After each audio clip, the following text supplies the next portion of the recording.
Let's open our Bibles in Lamentations chapter 1.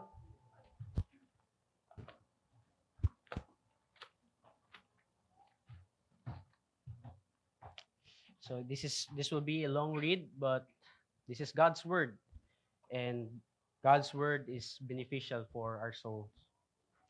Let's read Lamentations 1. How lonely sits the city that was full of people. How like a widow has she become. She who was great among the nations, she who was a princess among the provinces, have become a slave. She weeps bitterly in the night, with tears on her cheeks.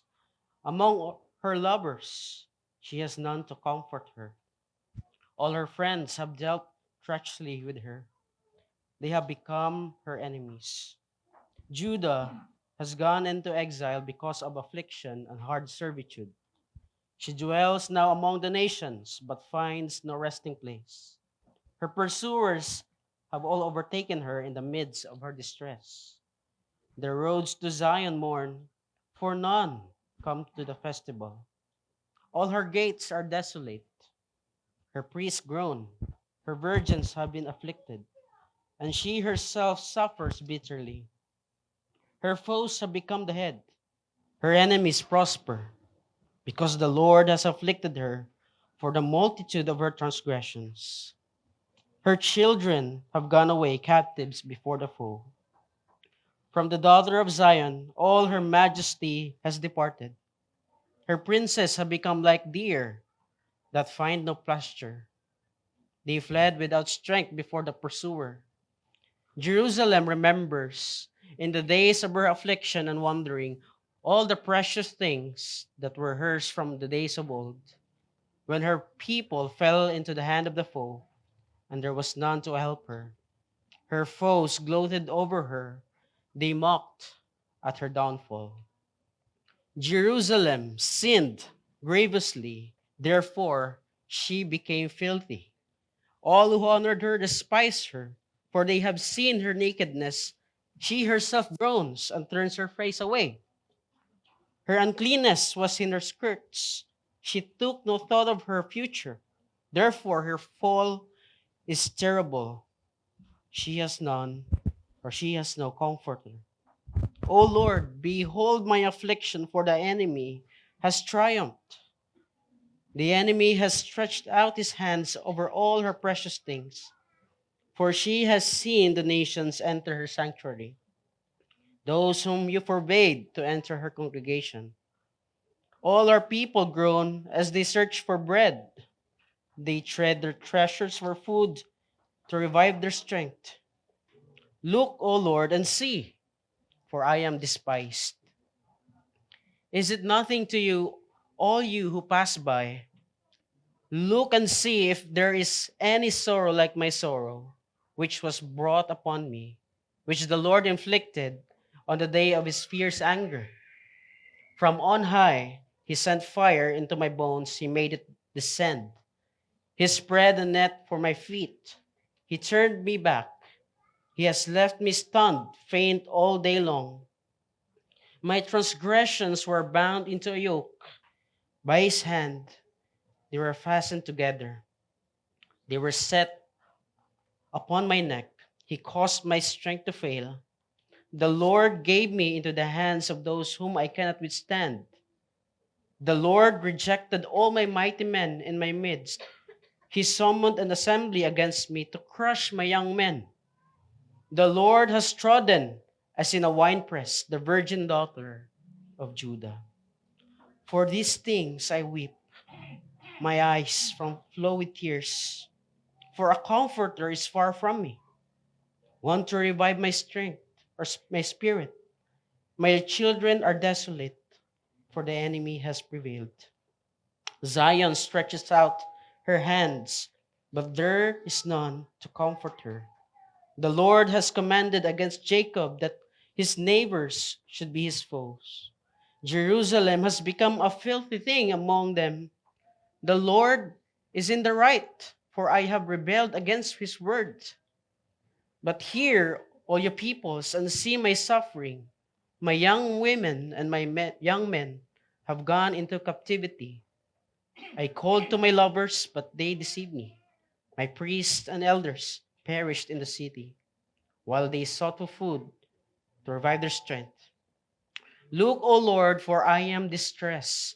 My stomach churns, my heart is wrung within me, because I have been very rebellious.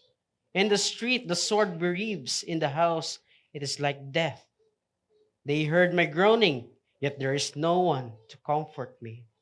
All my enemies have heard my trouble. They are glad that you have done it. You have brought the day you have announced. Now let them be as I am. Let all their evil doing come before you, and deal with them as you have dealt with me, because of all my transgressions.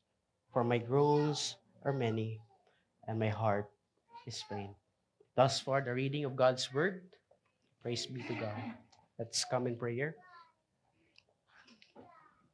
O Lord, would you please bless our time together as we hear your word. May the word of Christ dwell in us richly to bring upon transformation from within to without. Lord, may the words of my mouth and may the meditations of my heart be pleasing to your sight. O Lord, our rock and our redeemer. In Christ's name we pray. Amen.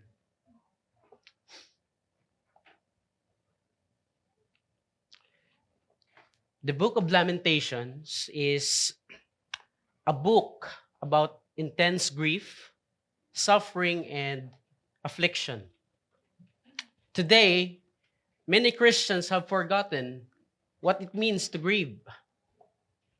We know how to celebrate wins. We know how to be joyful when things are doing well.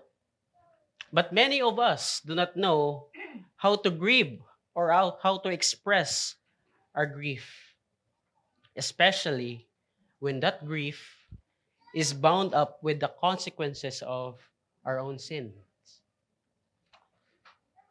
The sobering reality is that many within the church suffer a life ravaged and decimated by transgressions, all of which produces only agony and pain.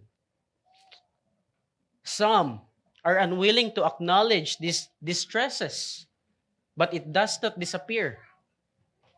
Instead, it will surface in other ways, physically, emotionally, and spiritually. As the psalmist describes in Psalm 32, when he speaks of unconfessed sin weighing heavily upon the body and soul. Still, others are not able to acknowledge them.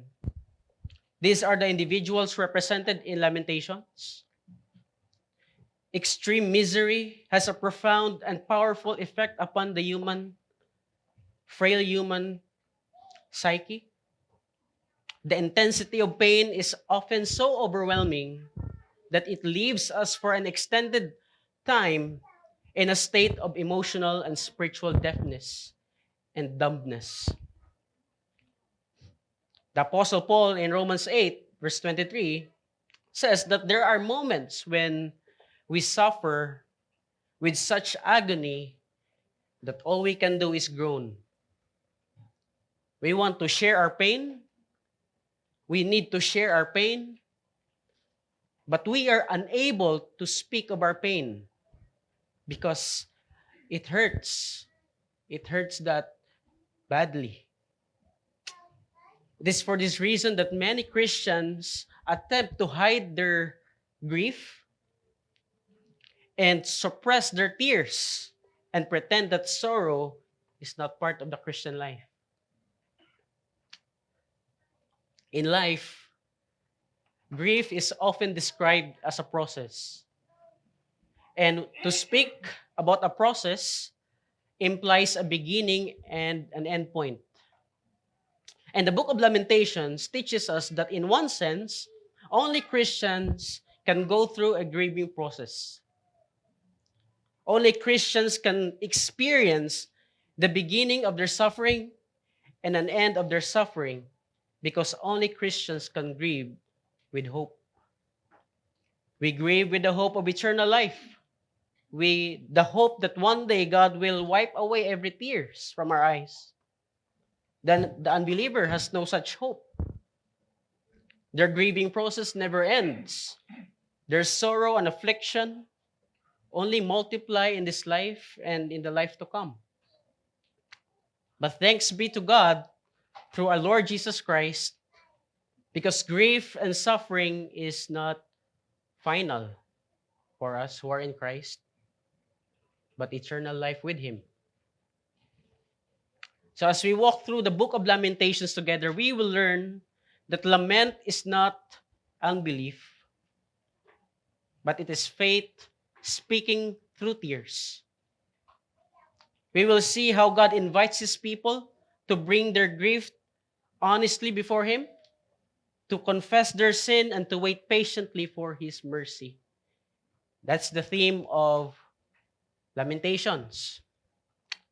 But the ultimate theme of the book of Lamentations is the prefiguring or the foreshadowing of the cross.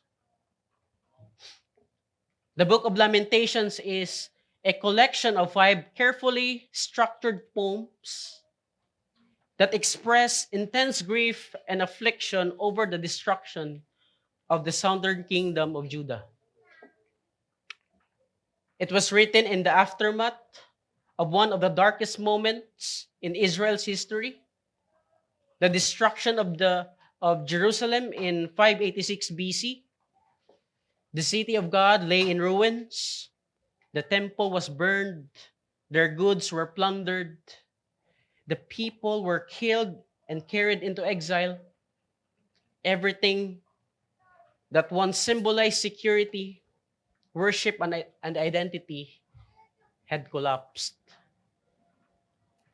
Traditionally, the book of Lamentations is attributed to the prophet Jeremiah, who was an eyewitness and a survivor of this great tragedy. Prior to the destruction of the city, the prophet had been warning about it for decades, calling God's people to repent and to turn from their rebellion in hopes of avoiding this tragedy. But they did not listen. As a result, Jerusalem was in total destruction, and they have lost everything because they refused to turn from their sin and rebellion. In Deuteronomy chapter 28, God was very clear that He attached blessings and curses to the covenant. Blessings for obedience and curses for disobedience. In Deuteronomy chapter 28, verses 15 to 68, we see a long list of curses for disobedience. And now, here in the book of Lamentations, we see its realization because of her covenant and faithfulness.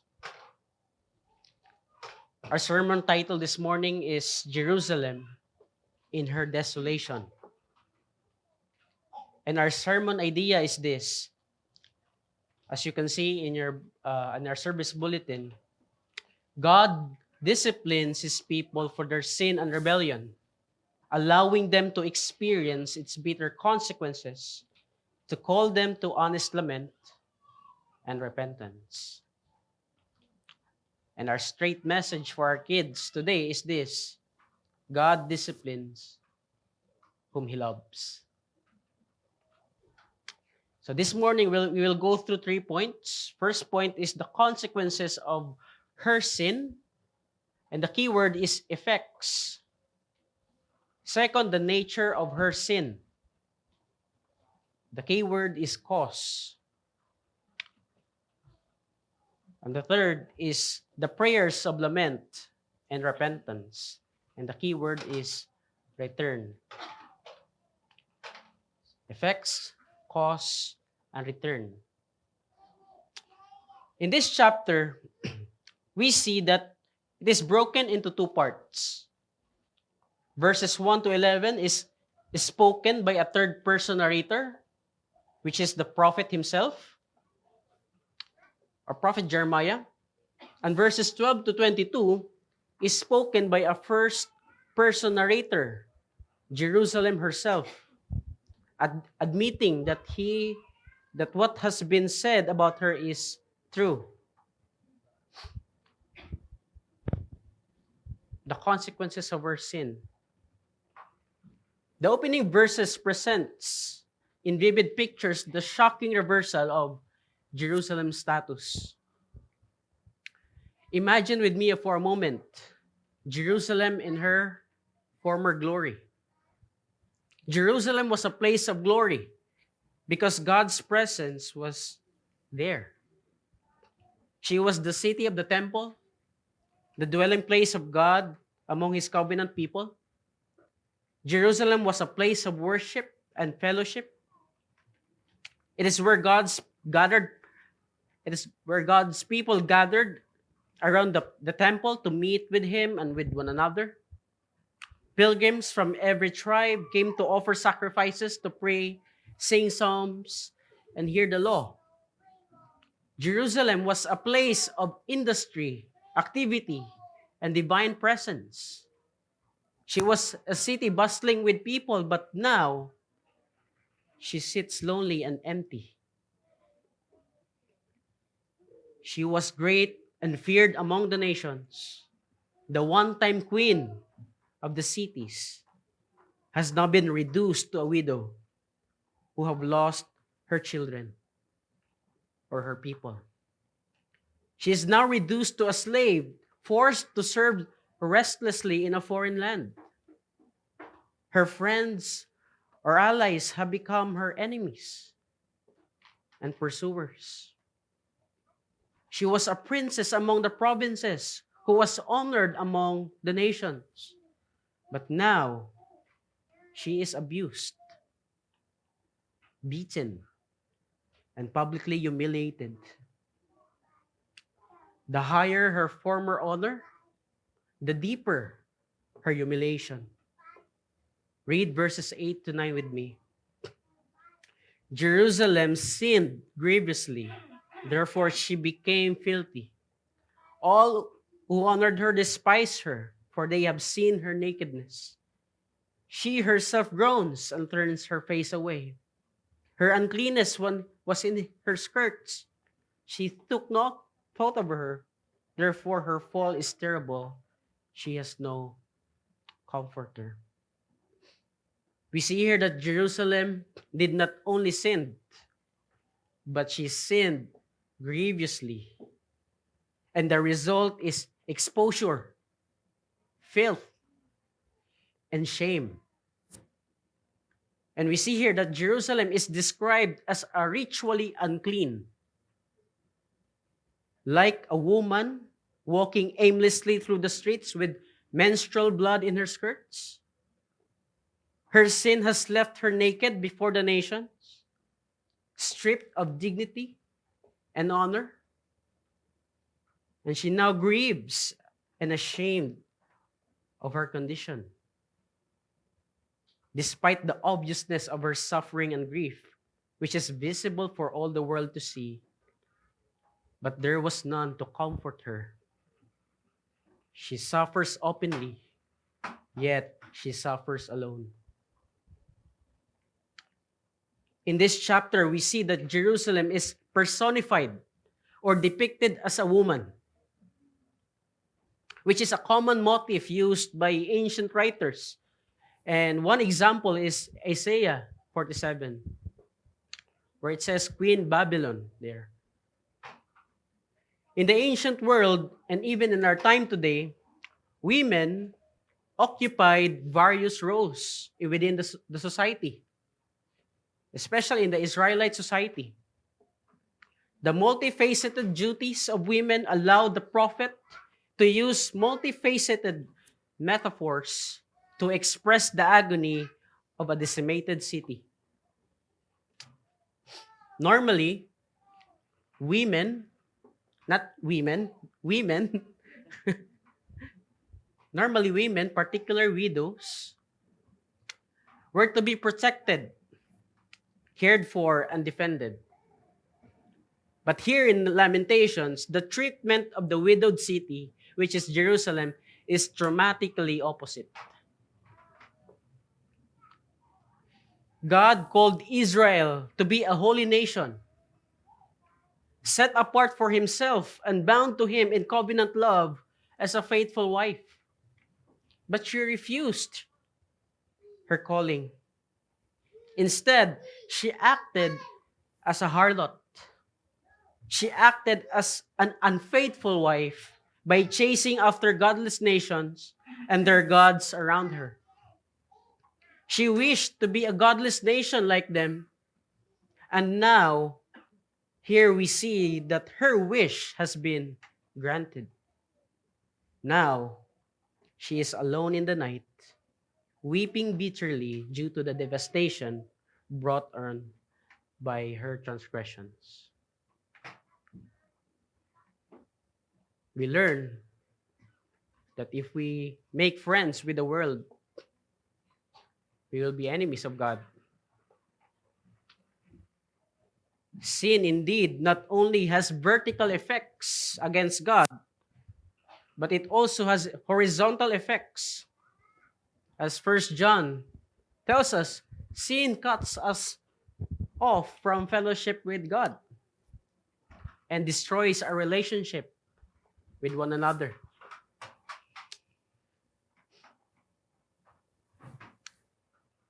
In all these sorrowful experiences of Jerusalem, there was none to comfort her. She has no comforter, and she felt that God seems absent in her grieving and mourning. Brothers and sisters, this is the consequences and the effects of our sin, of her sin and rebellion. Does this experience, brothers and sisters, familiar to us? That because of our foolishness and sins, we have suffered its consequences. And we felt that God seems to have withdrawn his presence from us. Sometimes, we Christians are prone to believe, as what this modern world believes, that sin is harmless and funny, commendable in some situations, excusable in others. But the Bible in general and Lamentations in particular presents a very different picture. To rebel against God's word is neither harmless nor funny. It is neither commendable nor excusable. To commit multiple transgressions against God is to incur miserable consequences. And that's what we see here. The principle of Galatians 6 became a reality. Whatever one sows, that he will also reap. Jerusalem reaps what she has sown. Refusal to repent and continuous sinning against God has its bitter consequences. And so as Christians, we must guard our hearts against being shaped by the world's view of sin, by what we see in social media, in Facebook, Twitter.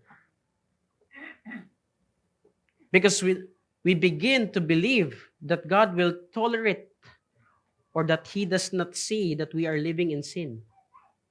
Our continuous rebellion against him as if he does not know.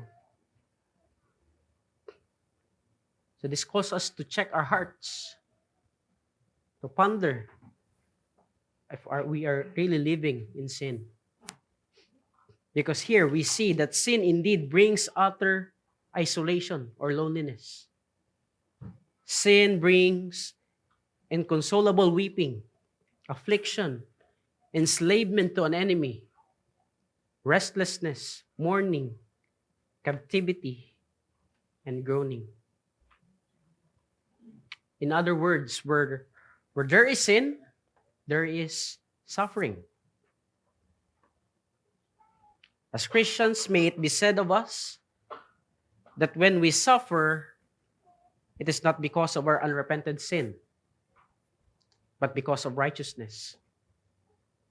May our afflictions arise from faithfulness to Christ rather than rebellion against Him, so that our suffering bears witness to His grace rather than the bitter fruit of disobedience.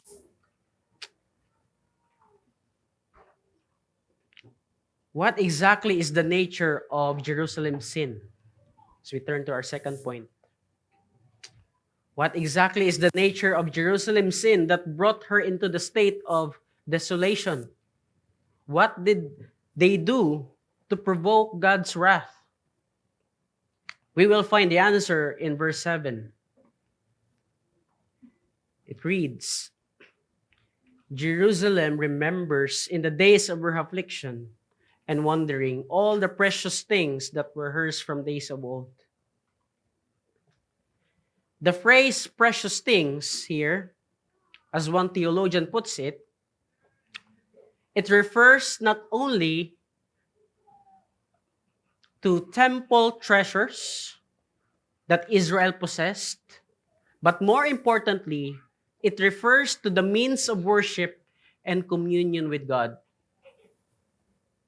We see this, for example, in Isaiah chapter 64. Jerusalem once possessed the temple, the sacrifices, the priesthood, the feast, the word of God, and above all, the nearness of the Lord Himself. These were the precious things of Israel, Jerusalem. But sadly, Israel had forgotten these precious things that she once enjoyed. She has forgotten the primacy of worship, and she only now remembers the good things when things are bad. She only now remembers the gift of God's means of grace in worship. Israel allowed the infiltration of the sinful world to inform her worship of the true and living God. And we see this explicitly in verse 10.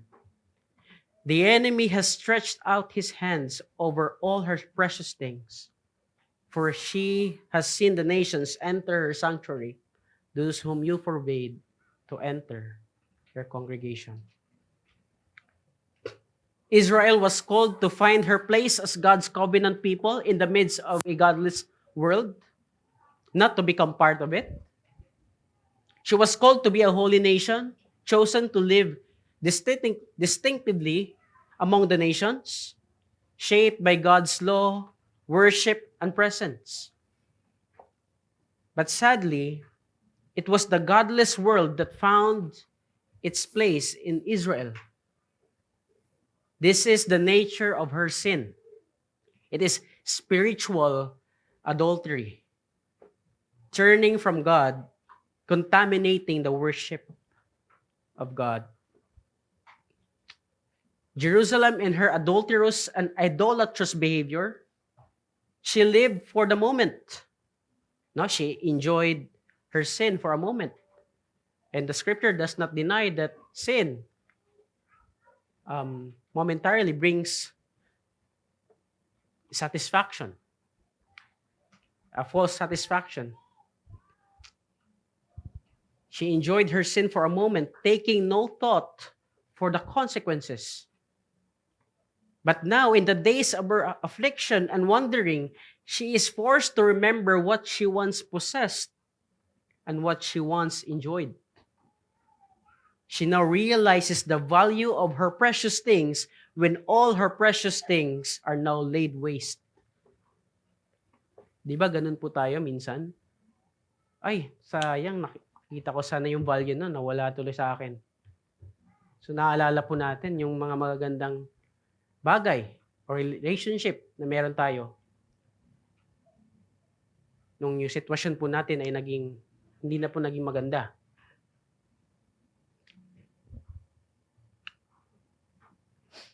As Christians, we can also be prone to the corruption of the world. We are also prone to spiritual amnesia, to forget God in times of comfort and only remember Him when things or life begins to fall apart. Like Israel, We are prone to downplay and take lightly the precious things of worship that are even more precious for us under the new covenant. You find this attitude all throughout evangelicalism today. We minimize the importance and necessity of corporate worship on the Lord's Day. Instead, emphasize that all we need is a personal relationship with Christ. This is the result of our individualistic and self-centered Christianity. We have forgotten that the basic biblical teaching that being in Christ means loving the church. That being in Christ necessitates loving His bride, the church. It entails communion with His people. To be united to Christ is to belong to His church. To love Christ is to love her bride or His bride. For Christ loves the church and gave Himself up for her.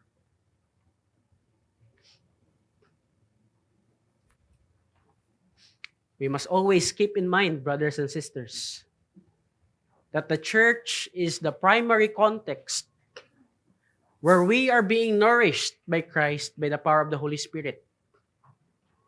And the precious things that have been given to the church, not to the individual Christians disconnected from the body.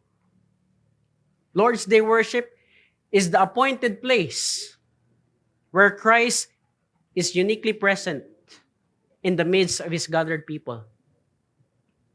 The Word, the sacraments, and prayer, these precious things, these basic and ordinary means of grace that are given to the church must not be taken lightly. For through these ordinary means, we receive extraordinary grace. Lord's Day worship is the primary context where the Lord is growing us in His Word to be more like Christ in His life, death.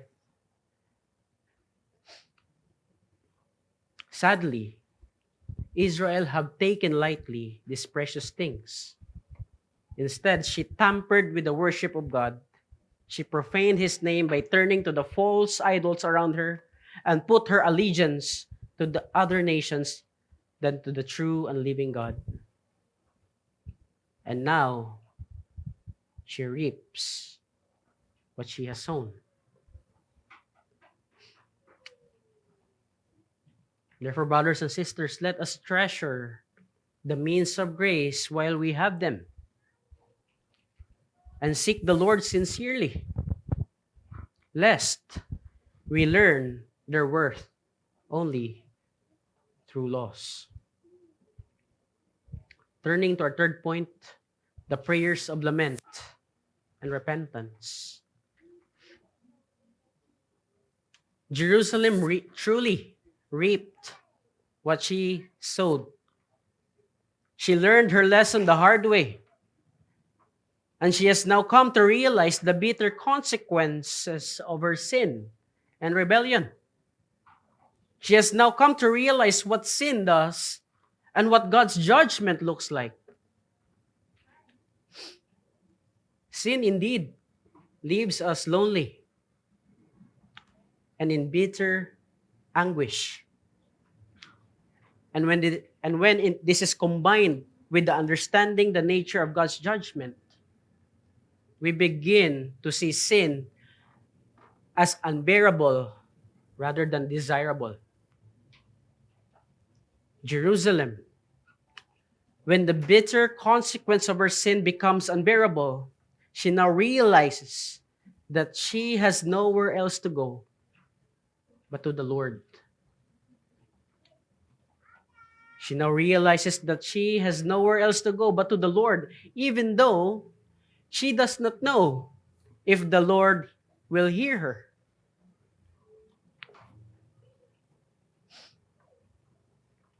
Recognizing how she was brought very low, we see here that Jerusalem prayed.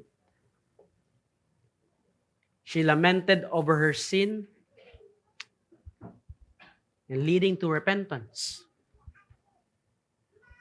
In the latter part of verse 9, she cries out to the Lord, O Lord, behold my affliction, for the enemy has triumphed. In verse 11, she pleads out again, Look, O Lord, and see, for I am despised. And verse 20, Look, O Lord, for I am in distress. My stomach churns, my heart is wrung within me, because I have been very rebellious. And look with me in verse 18. Jerusalem now admits that the Lord is in the right, and she deserved her suffering. Verse 18. The Lord is in the right, for I have rebelled against his word. But hear all your peoples, and see my suffering. My young women and my young men have gone into captivity. Despite of all that has happened to her, we see here that Jerusalem is not blaming God.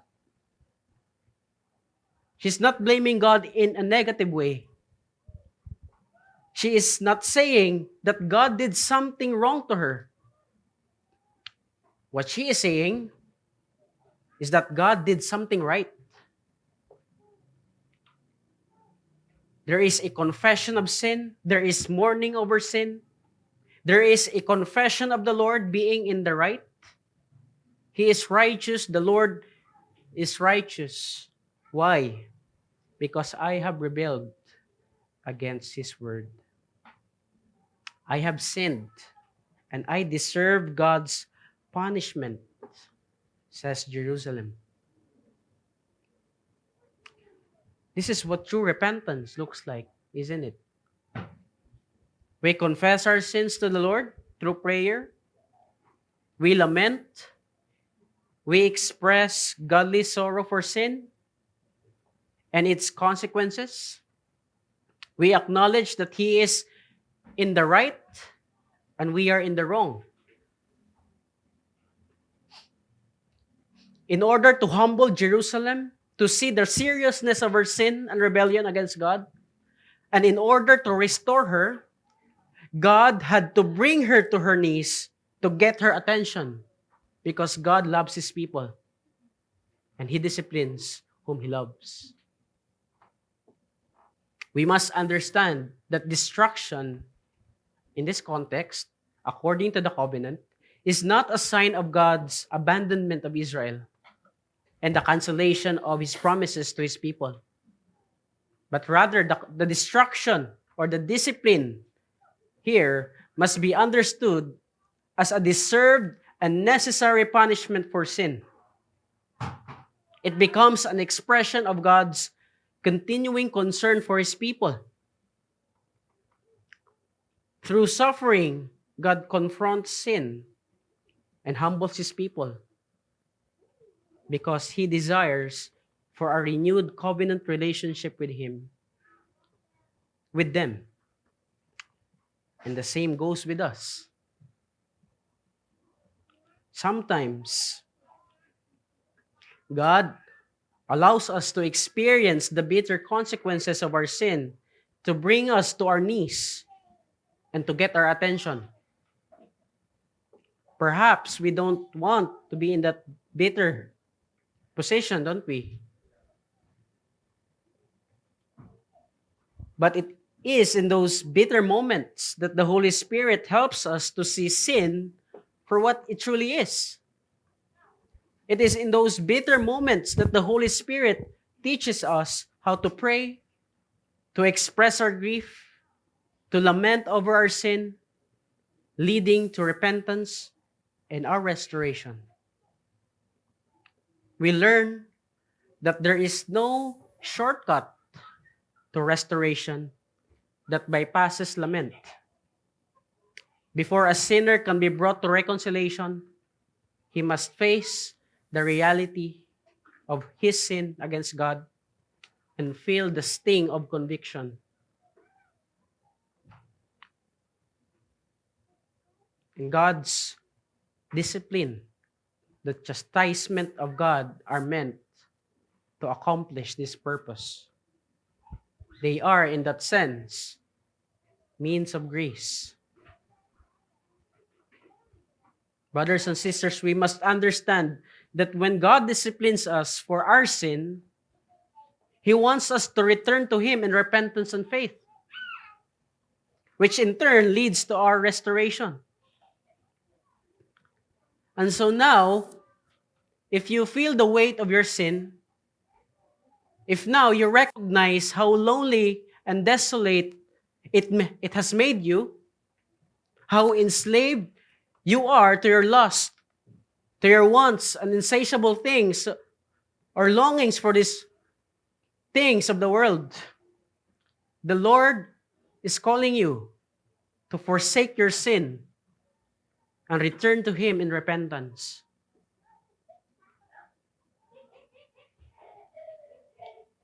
If we say we belong to Christ and still go on sinning that grace may abound, it means we are not really a Christian.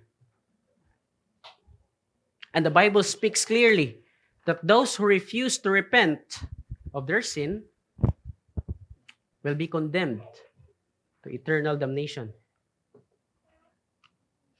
But if we belong to Christ, we will bear the fruit of repentance and will receive the full and free forgiveness of our sins. And this is only made possible because Jesus fulfilled verse 12. Verse 12 reads, Is it nothing to you, all you who pass by? Look and see if there is any sorrow like my sorrow, which was brought upon me which the Lord inflicted on the day of His fierce anger. Jesus, while He was hanged on the cross, the people passed by Him and gave no thought of His suffering and grief. Yet, never had there been sorrow like His sorrow. Jesus suffered, though He had committed no sin. He suffered as a perfect, sinless Redeemer. He bore the judgment of God for the rebellion of others. At the cross, the fierce anger of God against sin was poured out on Him. The lament of Jerusalem here becomes the cry of Christ, who truly stood under divine judgment, not for His sins, but for our sins. He died so that we might die with Him, and in dying, live forever with Him. When Jesus cried, my God, why have you forsaken me? Jesus entered fully into the desolation that Jerusalem only foreshadowed. He experienced abandonment so that sinners might be welcomed. He endured wrath so that we might receive mercy. He was crushed so that we might be healed. Now the question is it nothing to you? Is the sorrow of Christ nothing to us? Is the cross a small thing that you are still living in sin? Is His suffering just background noise to our busy lives? Brothers and sisters, the gospel calls us to stop, to look and see, to behold the man of sorrows, to mourn our sin that put Him there, to trust the Savior who loved us to the uttermost, to live holy and righteous lives. We learn here that lament leads us to the cross. And the cross leads us not to despair, but to hope. Because as Christians, we live, we grieve with hope. If you are here this morning and you don't know Christ, believe in Him. And by believing in Him, you won't have to experience the fierce anger of the Lord on the day of judgment. Because Jesus already experienced it for you on the cross. Consider Christ. Turn from your sin and put your faith in Him.